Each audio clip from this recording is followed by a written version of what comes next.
You might have heard of the scandal that shook Yahoo a while back.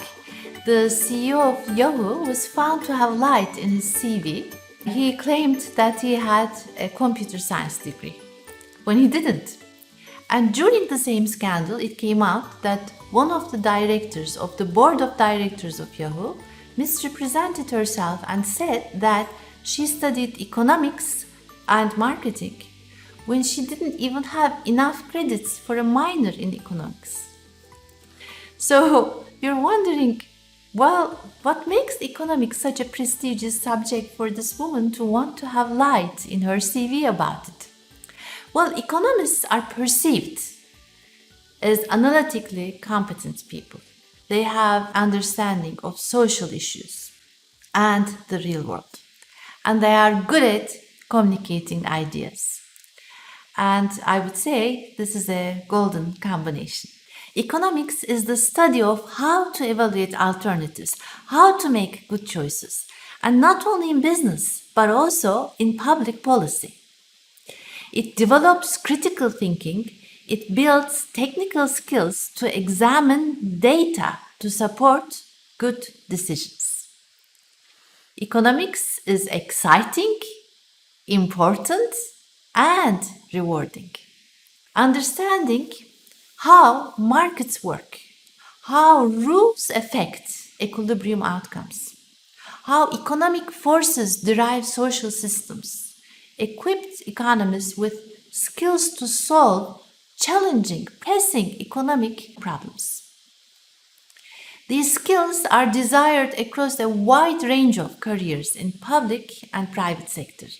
Economists work as consultants, fund managers, investment bankers, urban planners, journalists, teachers, and policy makers.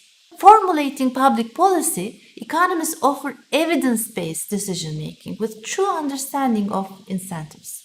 Without these, public policy can have the Cobra effect. And what is the Cobra effect?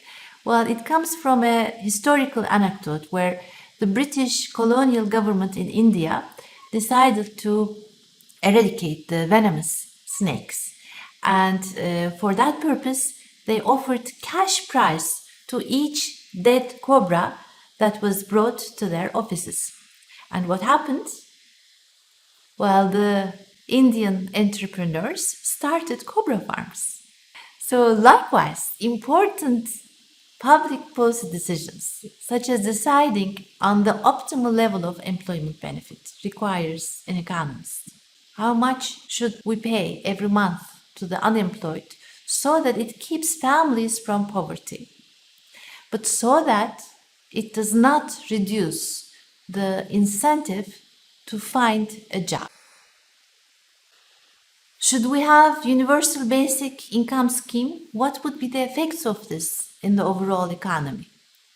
How to improve international cooperation in environmental protection? How do we improve the Irish public health system? What does the future hold for cryptocurrencies? Should we regulate campaign spending to improve the quality of our democracy? This last question is the question that I work on in my research. You can also think of economists as engineers, implementing economic ideas, tailoring recommendations based on the fine details of the problem. How to design a system so that poor people without credit history can receive loans for their startup business. An innovative solution for this was proposed by the economist Muhammad Yunus, which got him the Nobel Peace Prize in 2006. He took economic theory, he took existing economic ideas, and he tailored a solution for the case of Bangladesh. And it turned out to be so successful that it's in very many developing countries at the moment. Economics is not so much about the subject matter. It's about how to think analytically. And it provides a toolbox to take a scientific approach using data.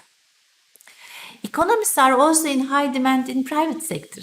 Firms need economists to analyze the market, not only the consumer behavior, where there's a lot of data nowadays, but also the potential competitor behavior before making choices about the product line, about marketing, and about pricing.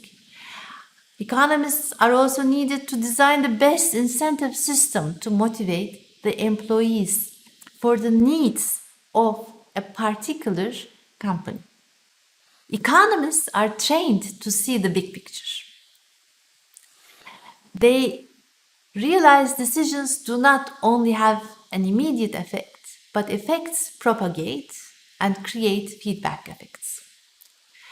An analysis of Standard & Poor's 500 CEOs, so these are the 500 top publicly traded companies in the stock market in US, shows that economics majors are more likely to become a CEO than any other major. A key indicator of the value of an economics major is long-term success and lifetime earnings. On average, economics degree holders are very well paid compared to nearly every other field. The lifetime earnings of economics majors outpace other business majors, social science majors, and engineering majors. A report from US documents substantial wage growth over the first 10 years of work life, almost doubling the entry rate. And this one is from Irish sources.